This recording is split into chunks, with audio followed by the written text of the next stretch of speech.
Well, I think there's a big misconception when it comes to, conflict and how we deal with it. Most people don't grow up in families that embrace conflict well. That's the issue, right? Is that because I think the world believes that, love and conflict don't go together, and they actually do.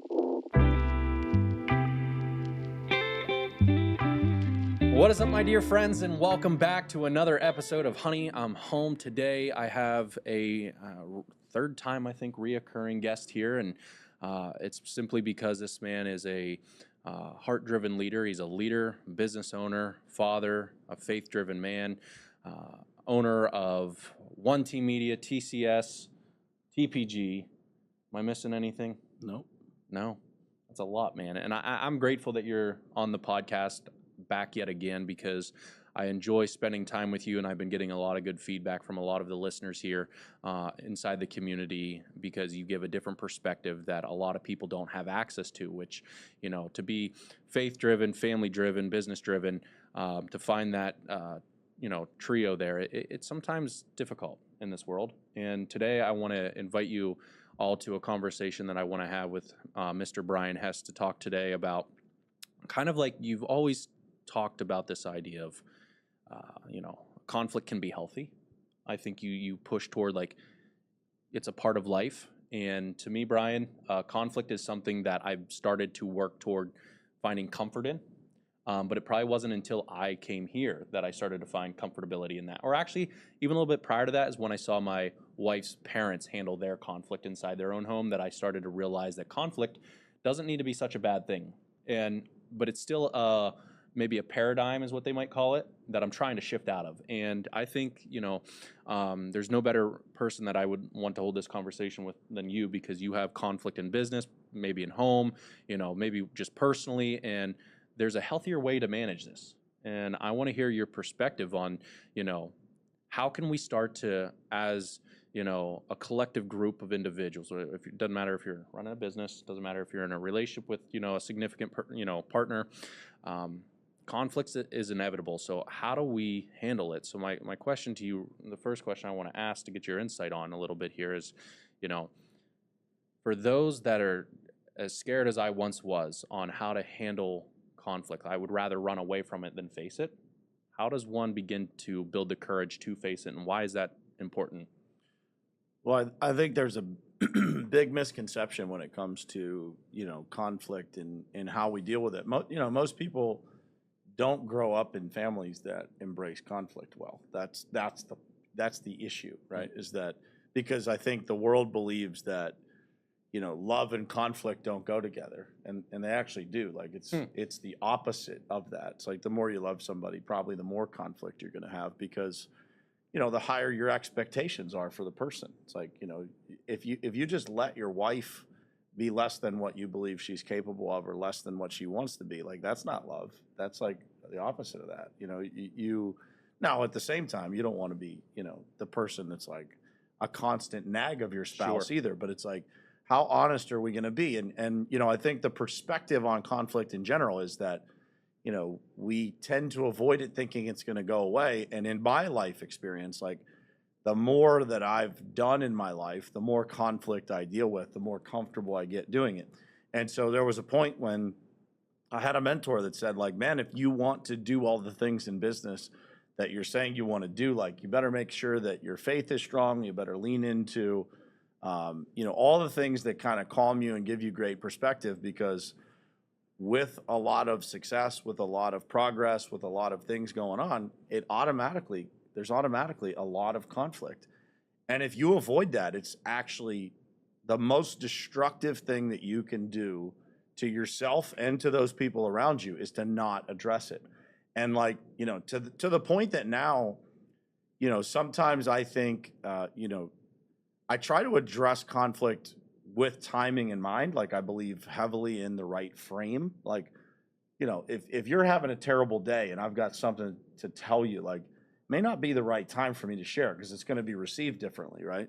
So I try to like, judge that. And to some degree, sometimes I have to like consciously hold that back, because I'm so comfortable addressing, whatever it may be, whether it's, with one of my kids or or my wife or an employee here, whatever it is, because I believe as long as we come from a place of love and care and, we come across with respect and grace for whatever scenario you're dealing with, like, that's the best version of love that you can give somebody, is to tell somebody the truth.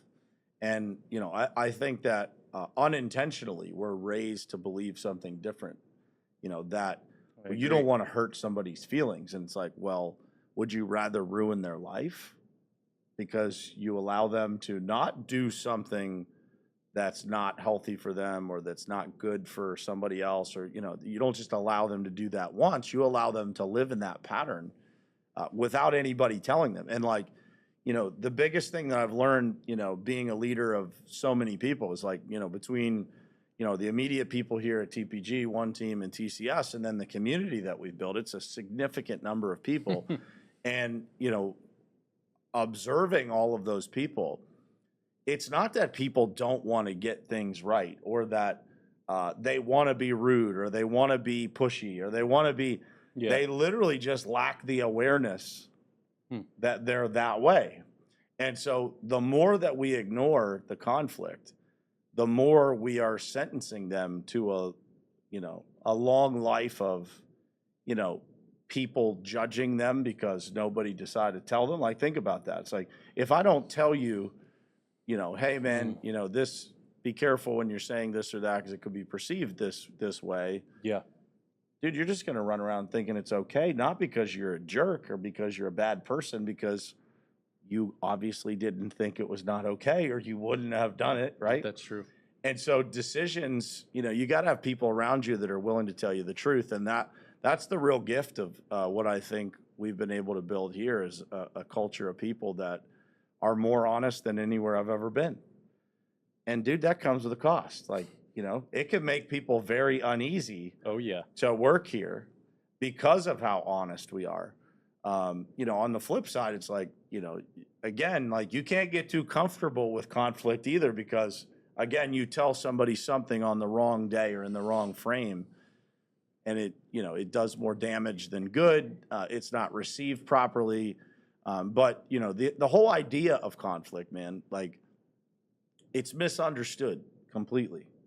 100%, dude. I think what you said was profound, where you're just saying that if you really love someone, then conflict is inevitable.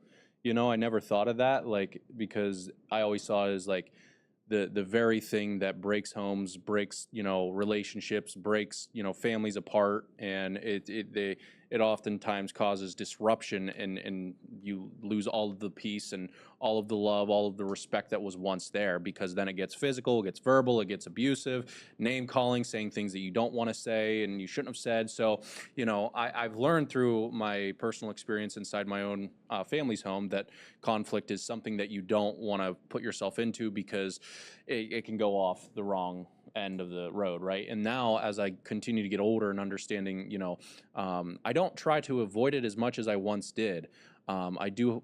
You've been challenging me to speak the truth and speak my own personal truth. And I know in my current household, my mother-in-law, she's been challenged with the death of her husband, and she's not improving, and it's been 3 years. And so we had to have a conversation of what it means to, I kept telling my wife that leadership is sometimes hard, and we have to wake up your mom. Almost always, it's hard. I said that on our way. We drove over to her mom's house, and we were talking to her about like it's time, to have that conversation. Yeah, you're doing it for the greater good of everybody. And we are positioned as the enemy, and the uncaring, two that just ran off and left her behind.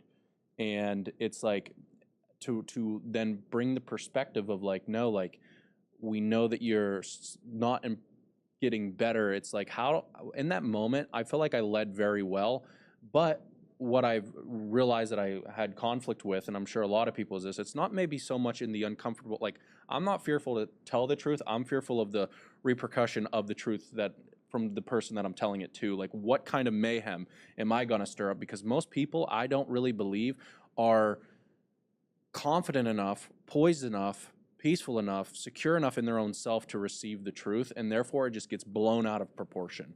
how does one begin to deliver, the bad news, or handle the person on the other end that makes you feel like absolute hell, from saying what is Well, no, truth? let me stop you there, because they didn't make you feel that way. You allowed yourself to feel that way.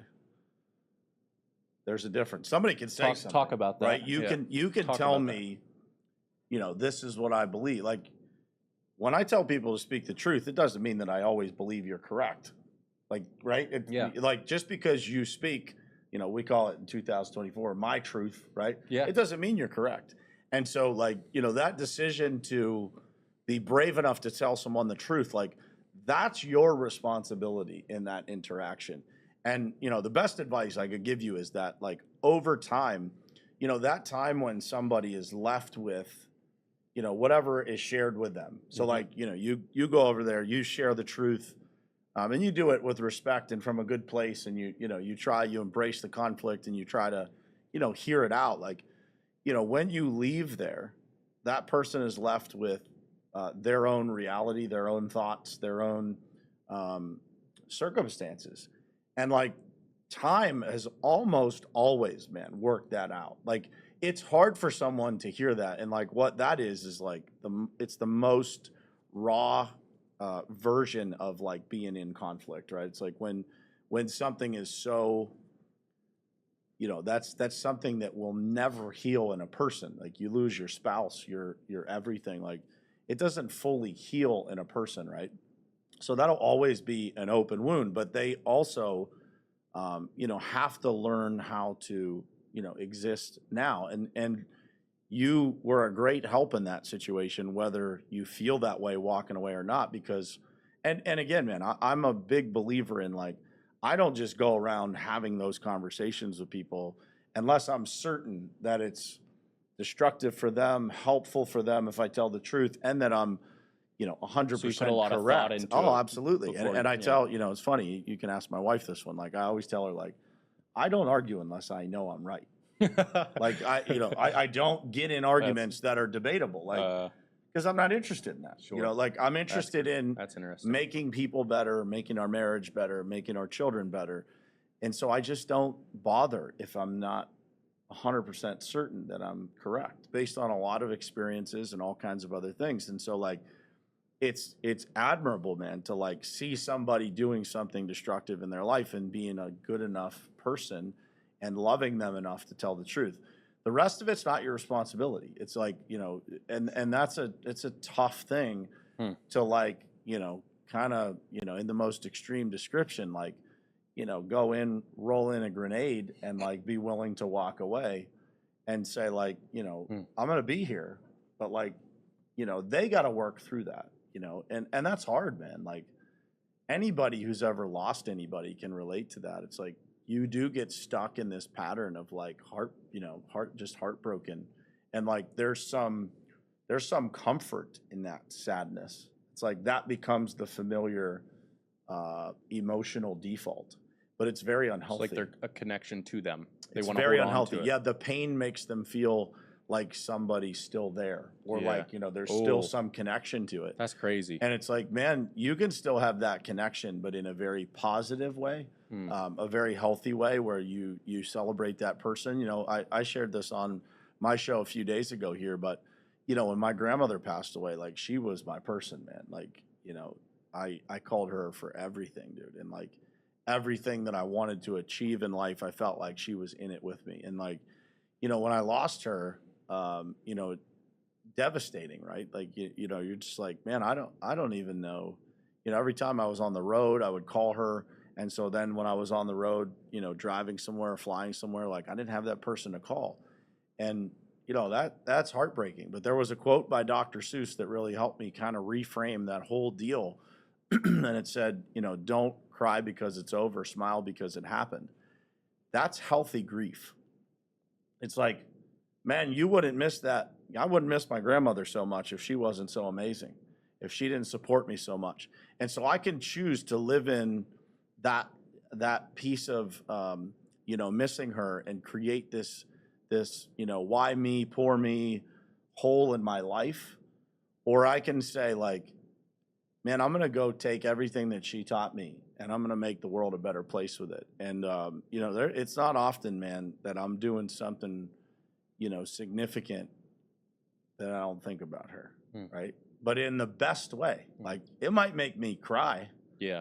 But in a good way. It's like, man, you know, I know that she's proud. I know that she would want me to be in this situation. I know that, you know, her sacrifice, my parents' sacrifices, all of my grandparents' sacrifices to be able to put me in the scenario to do what I'm doing, like, it's meaningful. That matters. But, you know, it's about celebrating those people. And that's a real choice of which side of that you're going to take.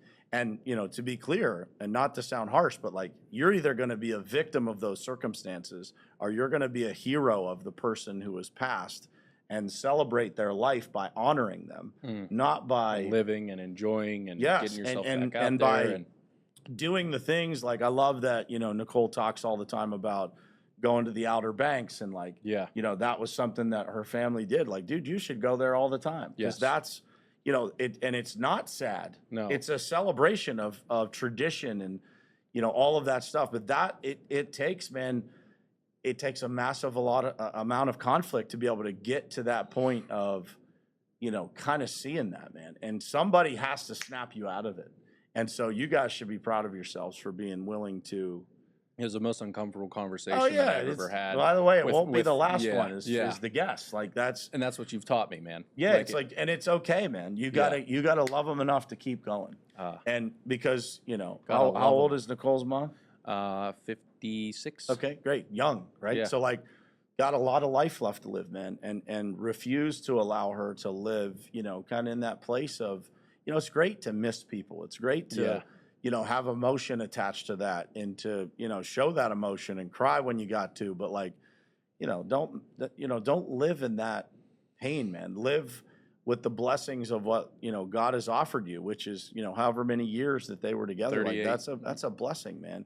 And so, you know, the ability to process conflict, you see it clearly based on this scenario. It's like freedom is on the other side of that conflict. It's like, those chains get broken off of you. Yeah. And you don't have to live in any state because somebody is gone. That doesn't celebrate anybody, man. It would be a dark person that passed on that would want you to live in misery as a result of them not being here. You know, that's not how it's supposed to work. Like, life is meant to be celebrated. And you know, I'm a Christian, bro, so death is also meant to be celebrated. We're selfish people for wanting people to stay around when what's on the other side is such a gift. And so, you know, that gives me peace, you know, knowing that I will see my grandmother again someday gives me peace. Like, just imagine this, bro. Like, imagine getting to the gates and rolling up and like my grandmother being like, man, why the heck did you sit around sulking because of me? Like, you wasted your whole life away. Not me, dude. I'm going to ring the bell. And when I get there, she's going to say, like, man, am I proud of you, right?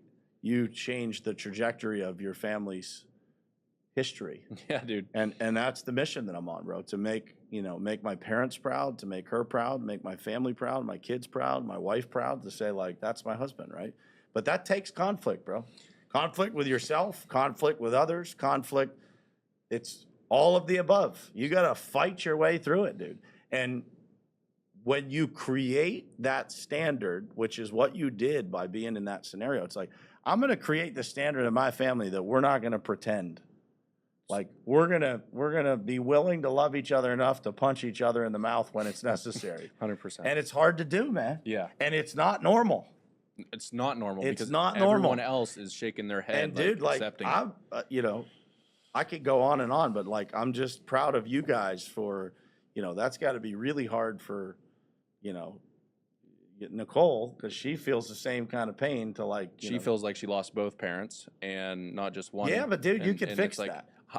100%, but it takes the conflict. Damn straight. And I didn't realize what leadership was until you really, when you started to talk about leadership and like that, it's actually like you got to be comfortable with the uncomfortable, and that's what leadership all is day, conflict every day. resolution, and like still being able to smile and lead from the front and not allow that to because what you do, Brian, when I observe what you do, which is very often, but like you when you're in conflict, like you're still like a great guy. I didn't know you could have both.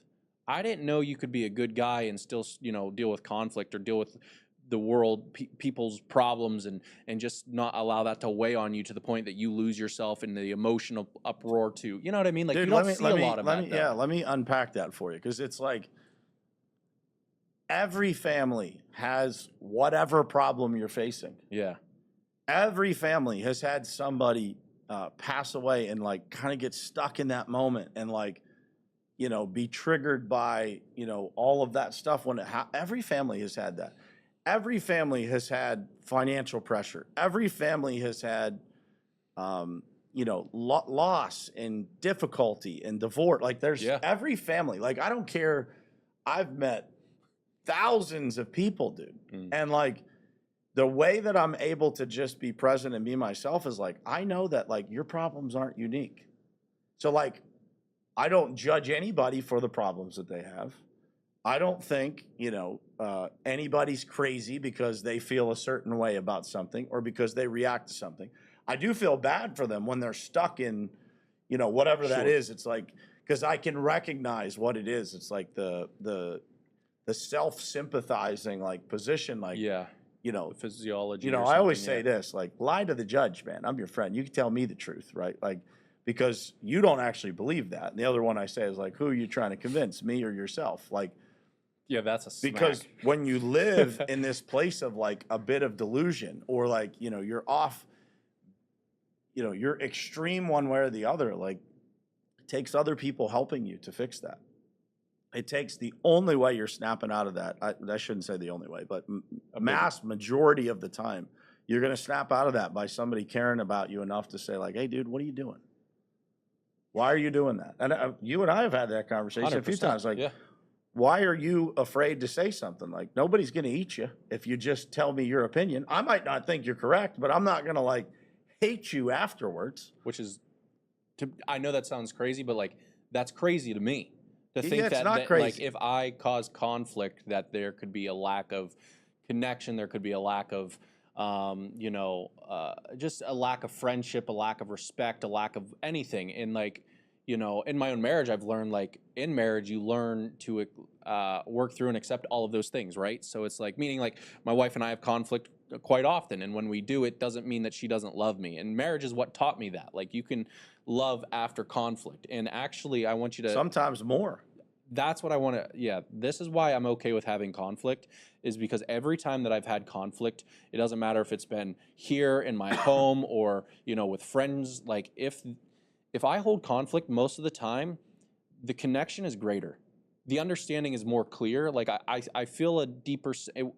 I knew I wanted to marry my wife the moment that we worked through a very difficult conversation, and she held it with grace and peace and love, and it was not like she could have pointed the finger at me and just called me every name and a bad guy and everything else, right? But she didn't, and I was like, whoa, like that's a type of person that I want to, marry and pursue. Where do you think that came from? From her? Yeah.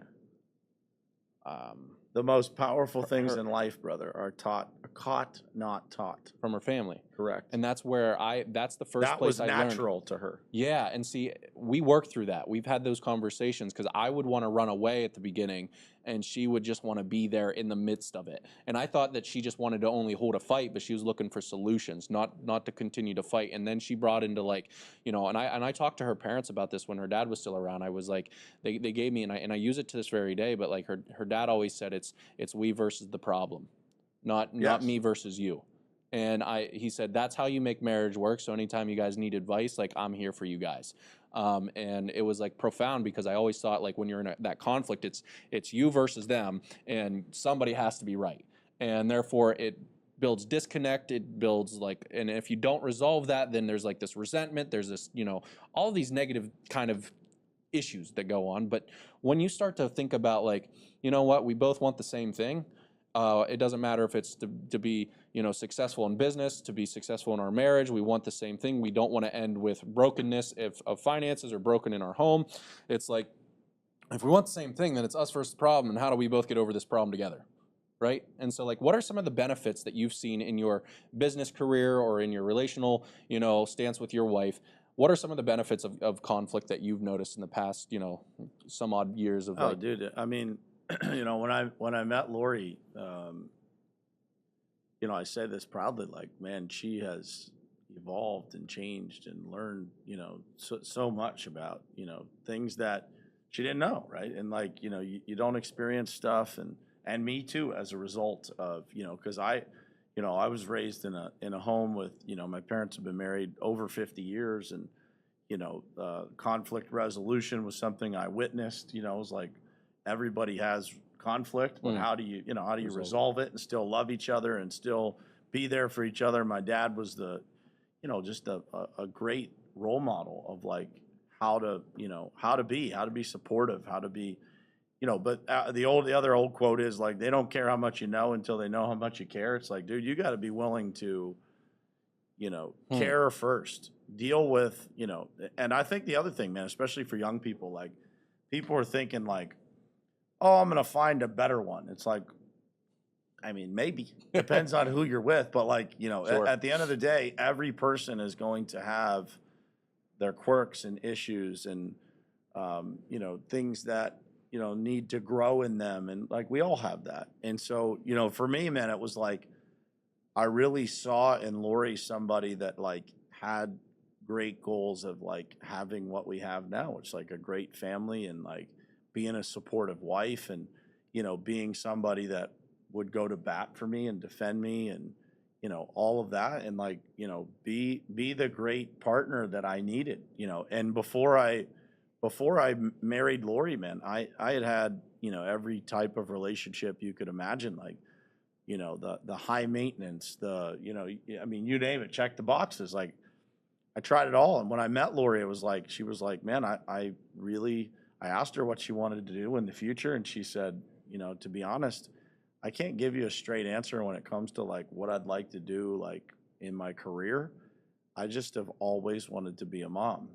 And, at that age and in my situation, like if any other girl had said that, I would have been like, can I get the check? I'm out of here.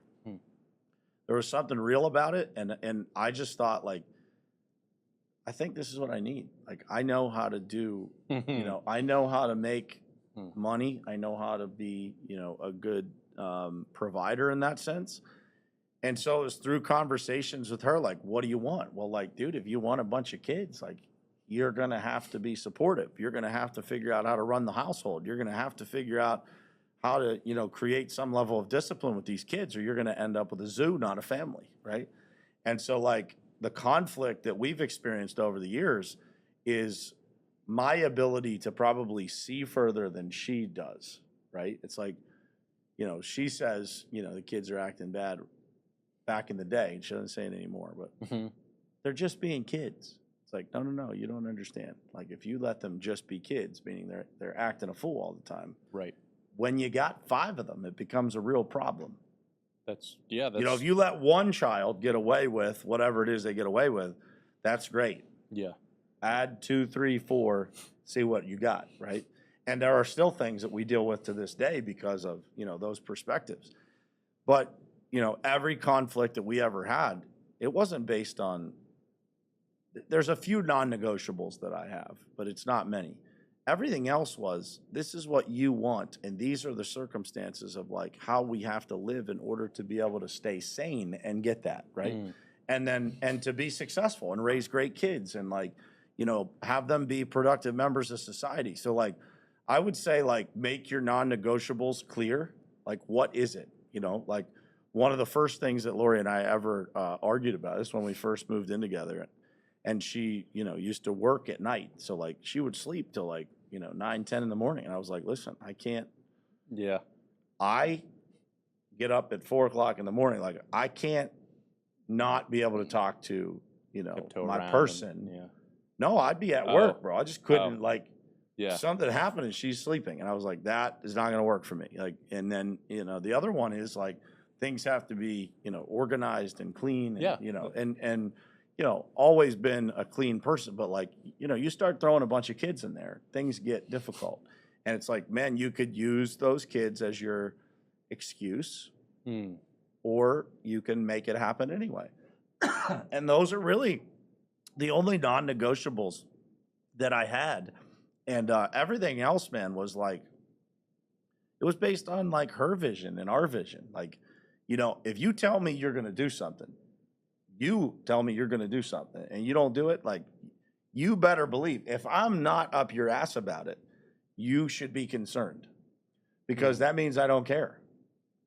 If you tell me I want something and you're not doing what it takes, your actions are completely opposite of what it takes to be able to get what it is you tell me. Sure. This is my dream. It's like, hey, bud, you're not acting accordingly, and you're not going to get it. And I'm not going to support it. Dreams like that. Like a goal is something you work towards. A dream is something you talk about that you know isn't really going to happen. Sure. Right. And there's a lot of people in the world that like throw all kinds of stuff out there and don't want to be responsible enough to put in the work to do it. And if you're not willing to embrace the conflict of that, you'll never be a leader in your home. You'll never be a leader in business. You'll never be a leader anywhere because you got to be willing to be the bearer of bad news to be the leader. And you better learn how to do it in a way that people don't think you're a jerk because otherwise, you know, you're going to scale back the number of things you're willing to embrace the conflict on because nobody wants to be the jerk, right? But if you can learn how to deliver bad news well and be consistent in its delivery and like hold people accountable to mostly what they say, like, you know, before somebody gets a job here, like we're pretty clear about what it is that they want to do with their life. Like, I don't want somebody coming in here that's like, yeah, man, I'm good with making, you know, this much money and like you don't really have any goals. Like that doesn't work for us. Like we're building something and we need people to be able to build with us. Like, you know, it's like, who are the people? Like, well, they're either building or they're trying to hitch their wagon to you. And you better figure out who is who. Quickly. And you better address it because, you know, if you have a bunch of people that are just trying to take from any organization, they're trying to take from your family, they're trying to take from a business, they're trying to take from your friend group, doesn't work. But if you have people that are trying to build and they have goals, well, now when they share their goals with you, you sharing your goals with me is like, it's like you signed a document that says you are entitled to tell me when I'm not doing this. 100%. Right? That's how I feel. That's a and good if friend. you don't want that, then don't work here. Yeah, that's a real friend. If you don't want that, it's going to be real hard for us to exist as friends in real life. Very because true. I don't want to watch somebody make their life miserable. Because to some degree, like, don't put that on me, dude. Like, you want me to approve of you making yourself miserable. I'm not going to play that game. I'm not an accomplice for your misery. I'm going to tell you the truth. For sure. And if you don't like it, all good. We can go our separate ways and you can let me know when you're done being miserable. But I'm not going to buy into this program where, you know, people play the victim. And I got them in my life too, man. It's like, well, you know, you don't understand what I'm going through. Like, dude, I don't care what problem you have. You're not the only person that's had it. And you can choose to either figure out how to navigate that, make the best of it, or you could choose to curl up in a ball. You got a choice. And I'm not going to endorse anybody not facing their problems head on and making the best of their life, regardless of what circumstances they face. You know, I just watched a video last night of a girl that jumped in a swimming pool 3 weeks after she graduated college, quadriplegic. Had no use of anything in a wheelchair. And it took her like 6 months or so before she said, like, she went to a very dark place. And then she said, you know what? I'm going to keep living. My life has completely changed, but I'm going to keep living. And she got a wheelchair that took her in the woods and like, she's still experiencing things. And it's like, man, that's what people need. Like that somebody hopefully in that girl's life was there encouraging her and telling her like, dude, it's not over. That's conflict.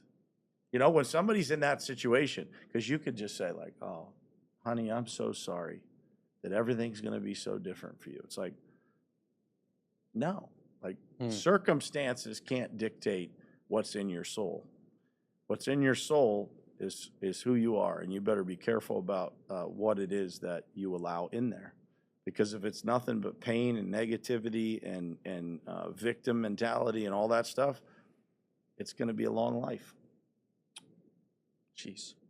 And I know it's been a little bit over than what I'd normally go with you, and I want to give you your time back, but that was so powerful. I think for those of you that are tuning in, make sure you're tuning in because I'm going to re-listen to this, and I want my wife to listen to this, and my mother-in-law, and just Don't get me in family. trouble with the mother-in-law, No, bro. dude, I haven't even met her yet. yeah. No, you're good.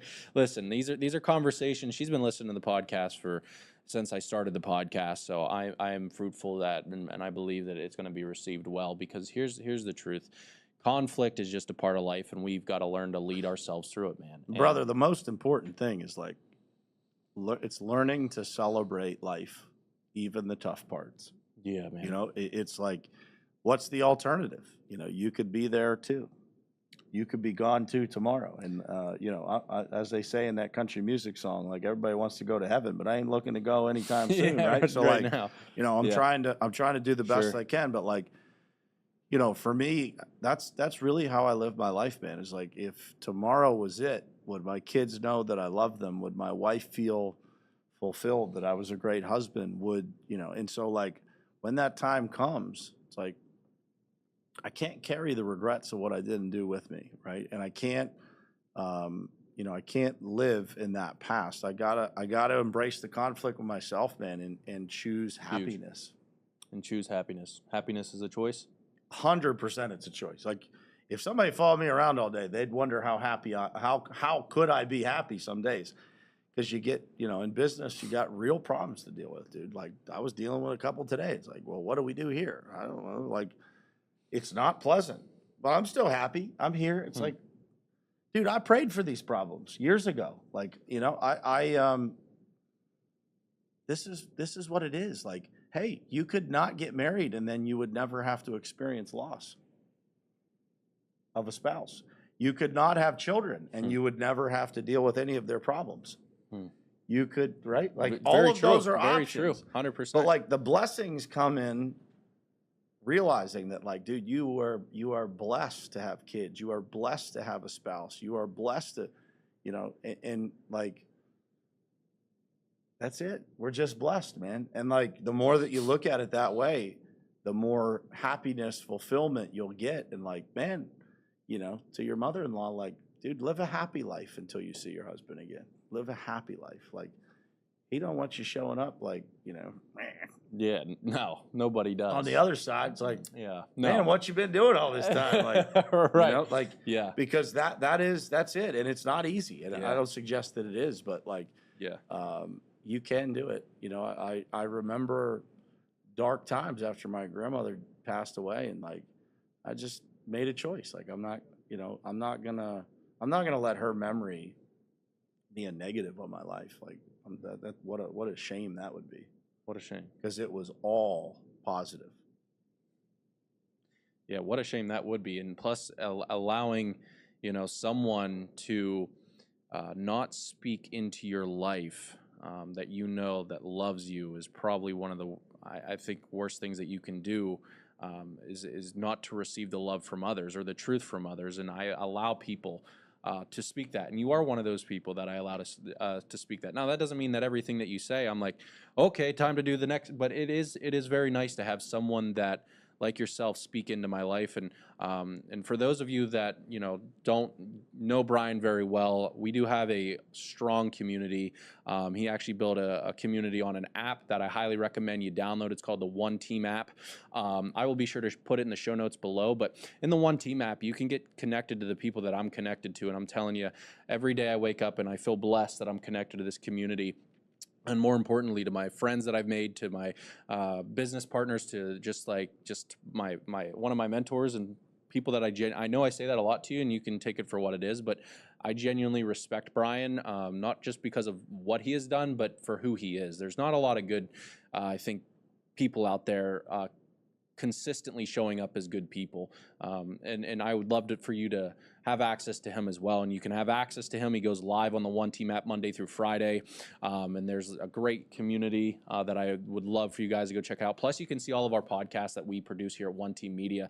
We have some powerful podcast that we get to edit and listen to on a weekly basis. And once again, all of these people, I open this community up because I trust this community, and they're a community of good-hearted people that have same difficulties. How do I know? Because I talk to them, because we have a family here. And I'm opening the door to you as well, because I believe that you are, if you're part of the Happy Heart Academy or the Honey I'm Home community, then you are part of the One Team community as well. And this is where you can get access, like I said, to my mentor, one of the people that speak into me, speak into my relationships, speak into my finances, speak into my just general vision in life. And he shoots it to you straight, as you can tell. I mean, there's a lot of truth that you speak on, man, and I don't take it for granted, and I know that a lot of my listeners don't either, because when this podcast typically comes out, I get a lot of shares and a lot of good comments in the playback, so that's been really nice. So I appreciate you jumping back on. Anytime. But once again, this is Honey, I'm Home, and if you guys have found this podcast helpful, supportive, encouraging, and or uplifting, be sure to share it out with 1, 2, or 3 of your friends and family members, because the only way that we can make great change is if we allow ourselves to put ourselves into other people's life and to share the truth, to share our hearts, and to, once again, allow this podcast to reach more hearts and more homes, because true change comes from within.